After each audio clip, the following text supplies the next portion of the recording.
नमस्कार। वास्तु ज्ञान के इस चैनल पर आप सबका हार्दिक अभिनंदन करता हूं। आज मैं उन वास्तु दोषों के बारे में आपको बताऊंगा जिसके चलते कि पति पत्नी में आपसी विवाद हुआ करते हैं या उनका मानसिक तनाव रहा करता है।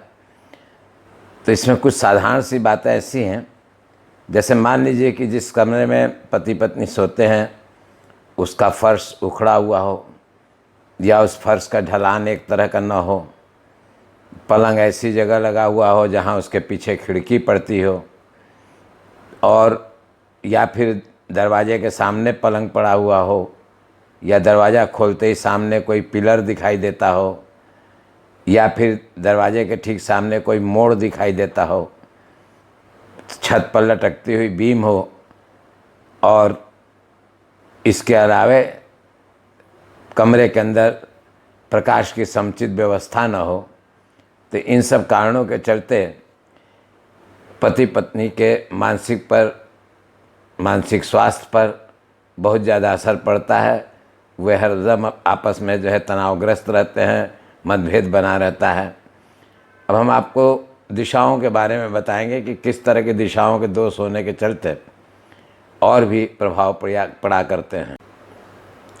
अब यदि बात करते हैं हम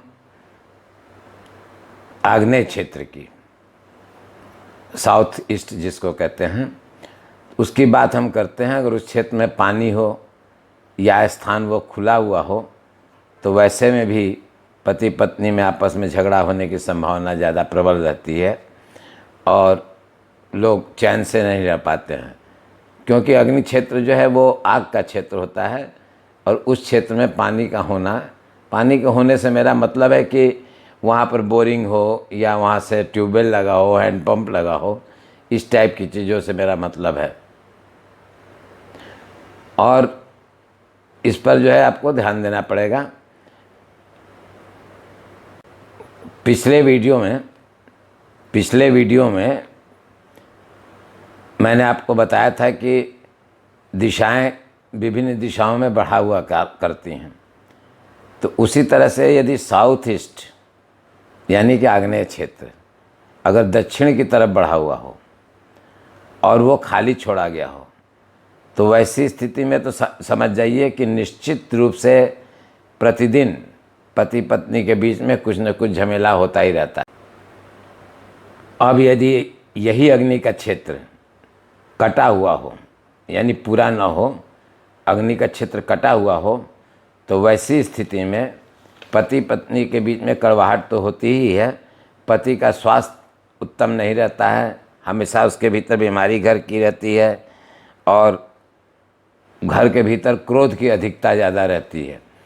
तो कहने का मतलब ये हुआ कि साउथ ईस्ट में कटा हुआ क्षेत्र, साउथ ईस्ट का क्षेत्र कटा हुआ नहीं रहना चाहिए, वो भी ज़्यादा कष्टदायक होता है। अब हम बात करते हैं उस क्षेत्र की, जैसे पूरा प्लॉट है कोई, और पूरे प्लॉट के भीतर आप अग्नि क्षेत्र को ही लेकर के मकान बनाए हुए हैं। कायदे से निर्माण तो होना चाहिए साउथ वेस्ट साइड से, साउथ वेस्ट में नैऋत्य साइड से। तो अगर साउथ ईस्ट साइड को पूरा पकड़ करके घर बनाया गया है, साउथ ईस्ट से लेकर के, और सामने का पूर्वी हिस्सा भी पकड़ लिया गया हो और बाकी सब हिस्सों को पीछे खाली छोड़ दिया गया हो, तो वैसी स्थिति में लोगों को बहुत तरह के कष्ट होते हैं और घर के भीतर ऐसे घरों में तलाक तक की संभावना आ जाती है। पति पत्नी में तलाक तक की संभावना आने का ये एक प्रमुख कारण भी बन जाता है। अब इसी साउथ ईस्ट क्षेत्र के हम पूर्वी क्षेत्र को बढ़ा हुआ मानते हैं। आग्नेय क्षेत्र में अगर आग्नेय क्षेत्र उसका पूरब की ओर ज़्यादा बढ़ा हुआ हो तो वैसे घरों में भी आपको बहुत ज़्यादा तनाव देखने को मिलता है और उस तनाव के चलते जाहिर है कि कोई चैन से नहीं रह सकता है। सामान्य नियम है कि साउथ वेस्ट की अपेक्षा यानी नैऋत्य की अपेक्षा नॉर्थ वेस्ट यानी वायव्य में ज़्यादा जगह छुटी रहनी चाहिए। लेकिन अगर इसका उल्टा हो जाता है और साउथ वेस्ट में ही ज़्यादा जगह छूटा हुआ हो और नॉर्थ वेस्ट में कम जगह छूटा हुआ हो तो वैसी स्थिति में पति पत्नी के भीतर तो झगड़ा होता ही है, संतान भी कहना नहीं मानती है। संतान भी मतलब जिसको कहते हैं कि कोई भी बात कहा जाएगा तो उसकी समझ में नहीं आएगा, वो हमेशा उसका विरोध करता रहेगा। तो ऐसी स्थिति उत्पन्न यदि हो रही है तो आप निश्चित इस चीज़ की जांच कर लीजिए कि आपके भूखंड में या मकान में ऐसा तो नहीं है कि जो है नॉर्थ वेस्ट जो है वो कम छूटा हुआ है और साउथ वेस्ट ज़्यादा छूटा। अब मैंने आपको बताया था कि नैऋत्य को ऊंचा होना चाहिए, वायव्य को थोड़ा नीचा होना चाहिए। लेकिन यदि वायव्य ही ऊंचा हो जाए और नैऋत्य नीचा रहे तो वैसी स्थिति में भी पति पत्नी को दुष्परिणाम भोगने पड़ते हैं और उस घर में पति पत्नी की मानसिक स्थिति सही। वायव्य दिशा जो कि खुला कुछ रहना चाहिए, तो यदि वो पूरा का पूरा ढक करके बना हुआ है और उसमें उस तरह में कोई भी जगह अगर नहीं छोड़ी गई है तो वैसी स्थिति में घर के भीतर तनाव रहता है, मानसिक असंतुलन बना रहता है, हर बात विवादग्रस्त होता रहता है। तो ये एक दोष जो है ये भी पति पत्नी के संबंधों में दरार। वास्तु दोष में एक दोष इतना खतरनाक है कि यदि पश्चिम में पूर्व की अपेक्षा ज़्यादा जगह छोड़ा गया हो और उसमें ही बोरिंग वगैरह भी कर दी गई हो, उसमें बोरिंग भी होता हो, तो वैसे जगहों पर प्राय ये मतलब आपको मिलेगा मानसिक भावना पत्नी की इस तरह की हो जाती है कि वो कभी कभी सोचती है कि हम पति की हत्या ही क्यों ना कर दें। तो ये इस तरह के दोष अगर आते हैं तो वैसा होने की संभावना ज़्यादा प्रबल रहती है।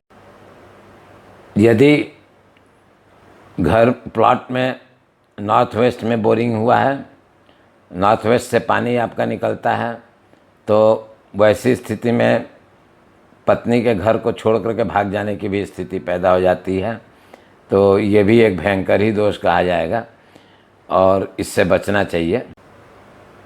यदि आपके भूखंड का पूरा पूर्वी क्षेत्र ढक करके बनाया गया हो, उधर थोड़ा सा भी ज़मीन न छोड़ा गया हो, या अपने मकान में उस तरफ कुछ खुला स्थान न हो या थोड़ा सा बालकनी वगैरह ना हो, तो वैसी स्थिति में बहुत ही विकट स्थिति होती है।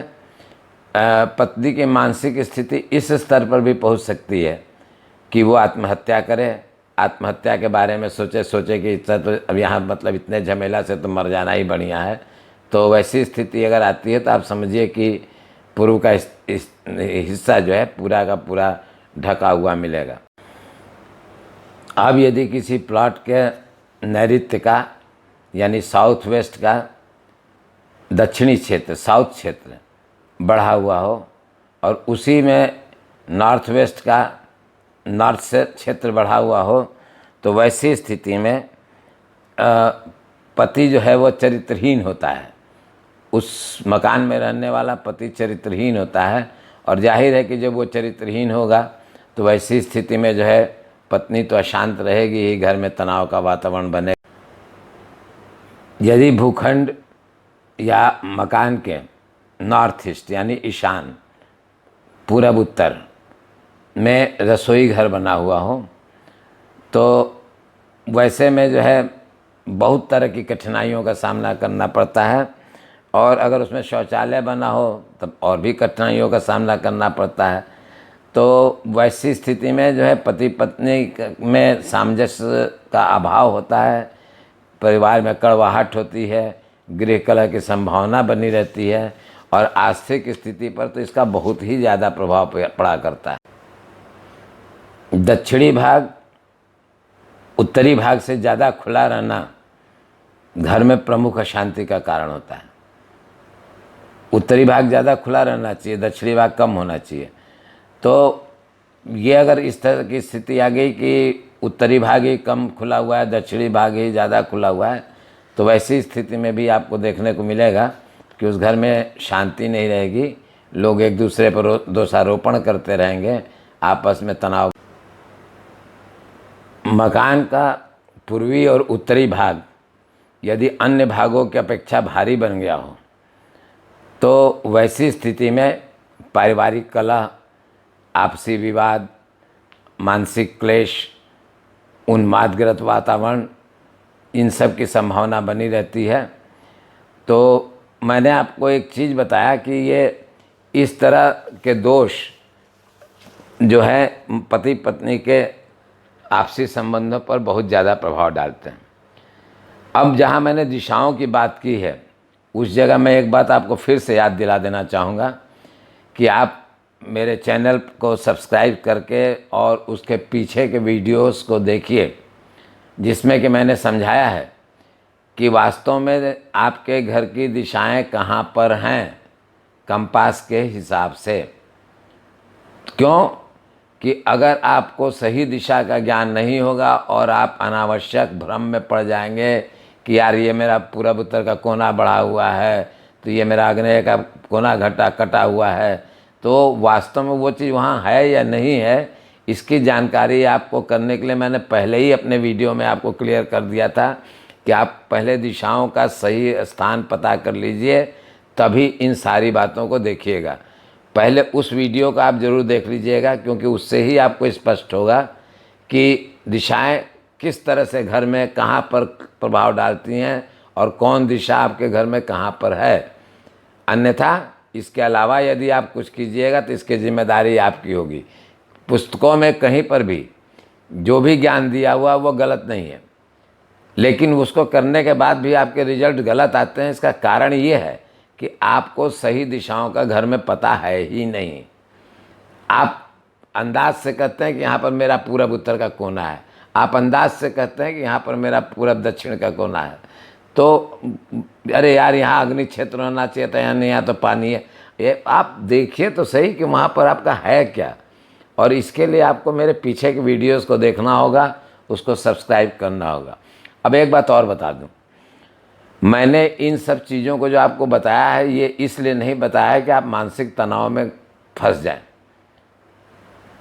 आपको इसलिए बताया है कि जब आपका आपस में झगड़ा हो तो आप खोजिए कि आपका झगड़े का कारण कौन सा है। आपके झगड़े के जो असली दुश्मन है वो कहाँ पर बैठे हुए हैं। और जब दो जन के झगड़े में ये पता चल जाता है कि यार झगड़ा हम लोग नहीं कर रहे हैं, ये झगड़ा तीसरा आदमी करवा रहा है, तो ये दोनों में मेल आपस में खुद हो जाता है। और जब तक आप वास्तु दोष दूर नहीं कर लेते हैं और उसकी जानकारी हो जाती है, तो ये तो आपके दिमाग में आ गया ना कि इसके चलते हमको कुछ प्रभाव पड़ सकता है। तो थोड़ा संयम रखिए, संयम रखिए। जब उस तरह का विवाद होने की स्थिति आए तो थोड़ा अलग हट जाइए, एक गिलास पानी लेके पी लीजिए, श्रीमती जी को भी पिला दीजिए एक गिलास पानी, घर से बाहर निकल जाइए, झंझट करने की क्या ज़रूरत है। तो ये समझिए कि आप आपस में झगड़ा नहीं कर रहे हैं, आप आपस में झगड़ा नहीं कर रहे हैं, आपका झगड़ा कराने वाला दूसरा अलग बैठा हुआ है। और जब तक उसको दूर नहीं कर लेते हैं आप, तब तक जो है आपको परेशान करता रहेगा। लेकिन परेशान करेगा तो आप उसको अपने मानसिक स्थिति से कंट्रोल करने का सीखिए।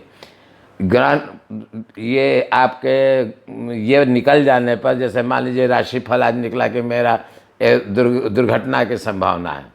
अरे भाई, दुर्घटना की संभावना तो ज़बरदस्ती क्यों सोच रहे हैं कि लड़ेंगे ही। सावधान हो जाइए ना उस दिन। इसीलिए तो भविष्यवाणी की जाती है, सावधानी के लिए ही तो। मौसम की भविष्यवाणी होती है कि आंधी आएगा, तूफान आएगा, तो उस वैसी स्थिति में सरकार व्यवस्था करती है कि भैया हम कैसे बचा लेंगे, क्या करेंगे। वैसे ही आपको जब पता चल जा रहा है कि आपका दोष कहाँ है, आपको क्या क्या परेशानियाँ उससे हो सकती हैं, तो उस पर थोड़ा सा नियंत्रण कर लीजिए। और हमारे वीडियो से हमेशा जुड़े रहिए, हम आपको नई नई बातों को बताते रहेंगे।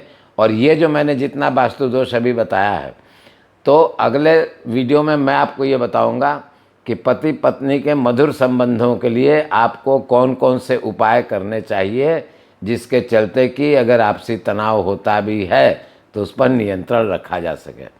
इस बात पर ध्यान दीजिएगा कि मेरा अगला वीडियो इसके उपचार पर होगा। ये तो केवल समस्याओं का जिक्र मैंने किया, और समस्याओं का जिक्र कर देने से समस्याओं का निदान नहीं हो जाता है। समस्याओं का निदान तब होता है जब उस पर कार्य किया जाए, और उस पर क्या क्या करना है ये हम आपको अगले वीडियो में बताएंगे। तब तक के लिए नमस्कार।